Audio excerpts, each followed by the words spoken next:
This is the time of year when a lot of people make resolutions, things that they want to change, but often in people's lives, those life-changing moments are things they have no control over. Over the last year, we talked to a lot of fascinating people, and here are some of their recollections of the moments that changed everything.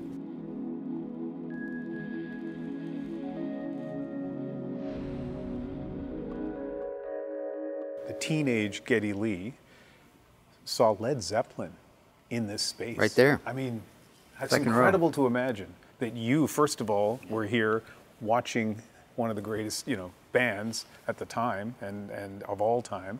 What kind of impact did that have on you? Oh, that had a tremendous impact. I can say, in all honesty, that for me and Alex Lifeson, my BFF and my partner in crime for a million years, and also for John Rutsey, who was our drummer at the time, it was a life-changing experience. We sat there in the second row, and Jimmy Page didn't walk on stage, he floated on stage. I'm sure there was a cloud under his feet. And it was such a profoundly intense rock experience. And the rafters were literally shaking, and plaster was literally falling off the ceiling. They really brought the house down. And it was a kind of rock music that we had never really heard or felt in that way. And we went back home as three aspiring young goofs trying to be musicians, and we wanted to be like them. So it changed our whole attitude on how we looked at rock music. It really was that profound.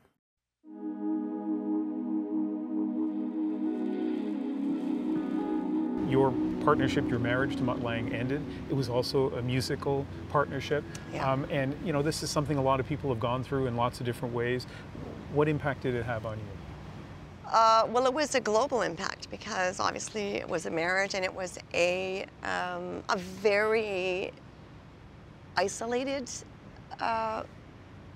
music collaboration because it was really just the two of us.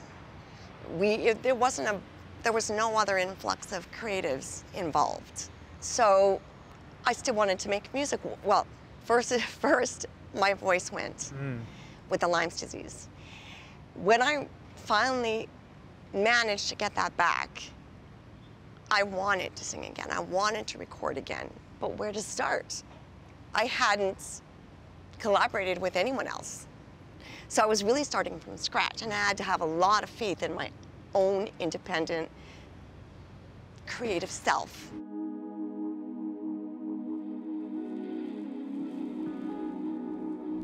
So here we are in the Ironwood Stage and Grill, the old Gary Theatre. Your first time here for a long time.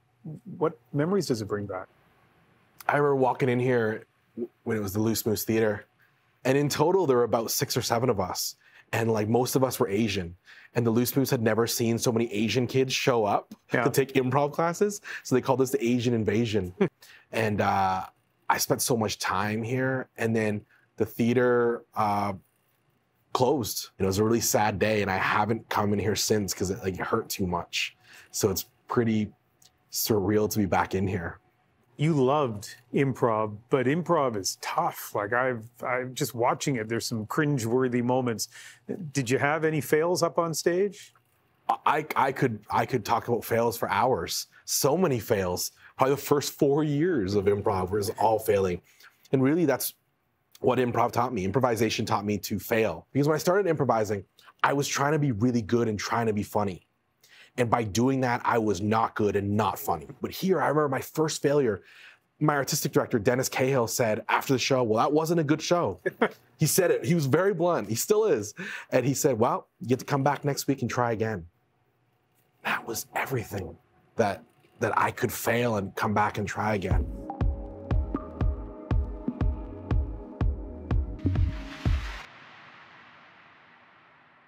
In our interview series, we focus on Canadians who have achieved excellence in their field, and we also look for moments that changed everything for that person. And I'm just curious, is there a moment in your career that you would identify as, that's the moment that changed everything? Yeah, my father dying. I felt pretty intense hatred and anger, and I felt like a darkness. And I played with a lot of, I played with an edge, with an anger, with a not a good space for a stretch of time. I was mourning the loss of my father, depressed. I was not feeling very much in life. I got help. I started seeing a therapist. And I felt like when it was all said and done, when I came out of that mourning, that stretch of time, with the help of the therapist and with the experience of becoming a different person, I felt like I was in a much better place in my life. And it just so happened that it ended up but it ended up making me a much better version of myself as an athlete, as a baseball player.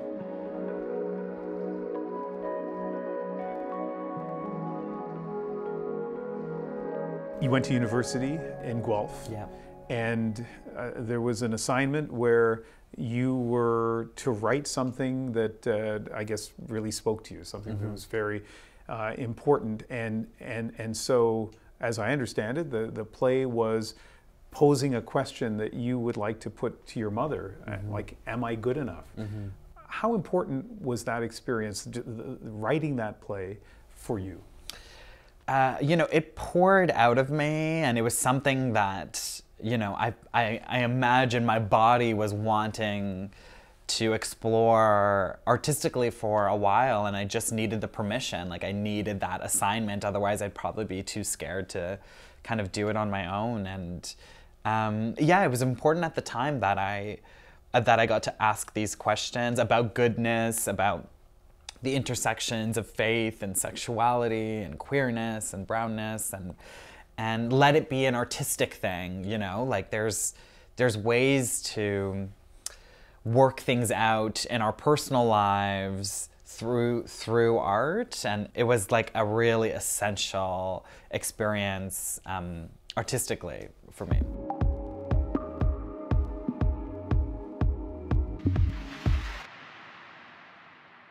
A year and a half ago, we learned that you had cancer.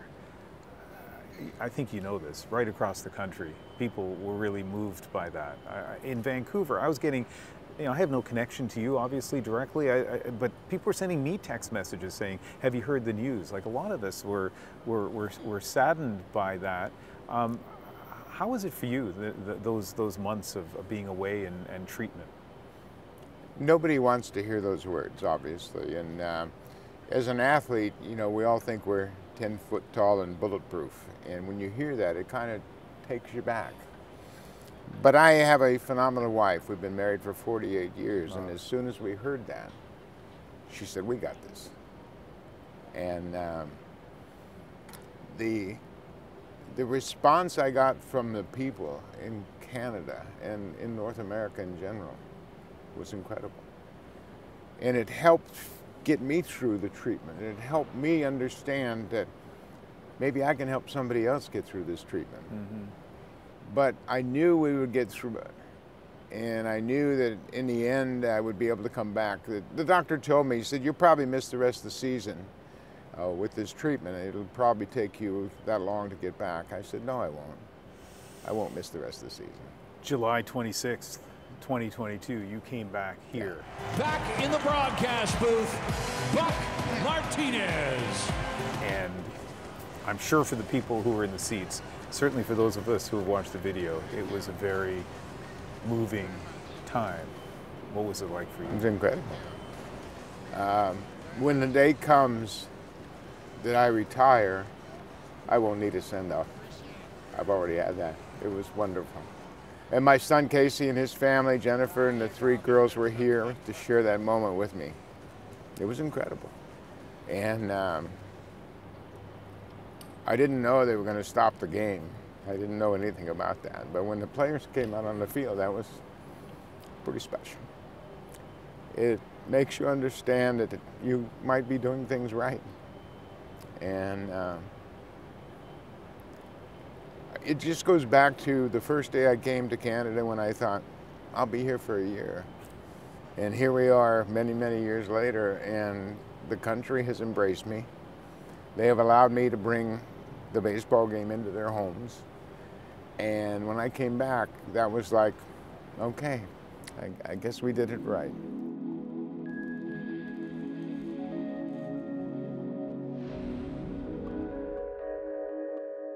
Tell me about the moment, the person who made you realize that you could, as a young woman, actually be a singer. I had a friend who really believed in my abilities to sing. I was a teenager, and I was like, yeah, whatever, I guess. You know, I was more, And she said, okay, sing, just sit and just sing that song. I'm like, okay. She goes, you're so amazing. And then we got the album of Susan Agluka, the cassette. Came from the Keewatin, where half a year is night. And I'm like, what? Like, you can do that?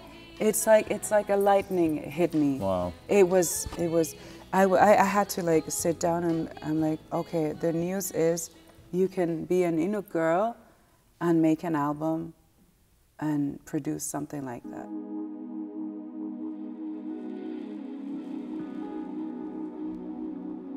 So as a producer, you've worked on a lot of big albums, including what turned out to be Metallica's greatest selling album. Tell me about that. You know, when you make a record, you really don't know how it's going to turn out. I think what made it different for me is that they were very opinionated, and it was really hard to do the record, but they challenged me, and I challenged them, and I think we ended up that it wasn't all just happy. We were not fighting, but there was just that edge to the whole project.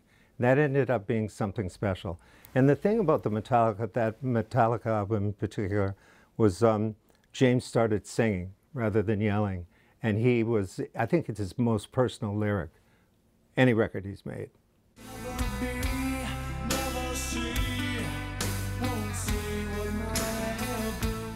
And you guys became like not only colleagues, but friends, right? Eventually, it took a while. Yeah. Yeah, it took a while. I had to prove myself constantly in that album.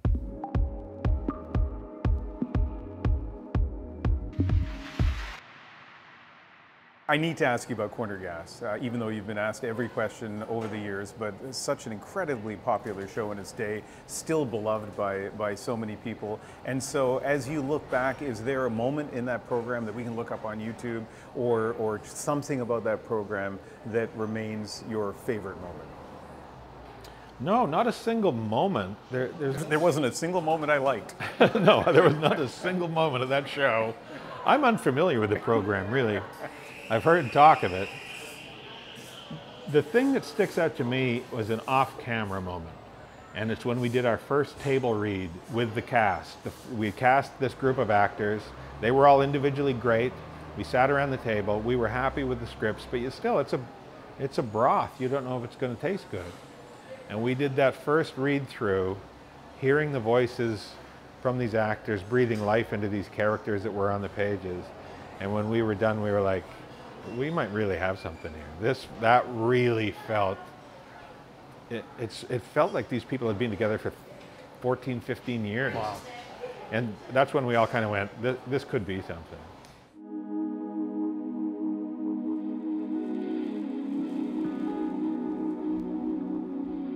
There is a story that people in basketball know about how when you were offered a general manager's job with Denver, I mean that's a sign of success. You would have, you'll make it if you get that job. That you insisted on $50,000 for basketball camps in Africa, and the original answer was no. I mean, were you really willing to risk that job over that $50,000? Yes. I'm thinking to myself, okay, I'm going to be the general manager of this team. Why is it not possible for me to have this, like to go give back? It has to be part of the package for me. I have to help this youth in some kind of way, like that's the leverage of this job, I think. Wow. And I'll never forget his voice. He said to me, he said, So for $50,000, you walk away from being the vice president of the Denver Nuggets. And I said, yes, I'd walk away. And he said, okay. And he put the phone down. And what are you thinking at that moment? I thought I had blundered and made the mistake of my life, you know, like you're trembling in you. And 5 minutes later, he called back. And you got the $50,000 for the camps. No question.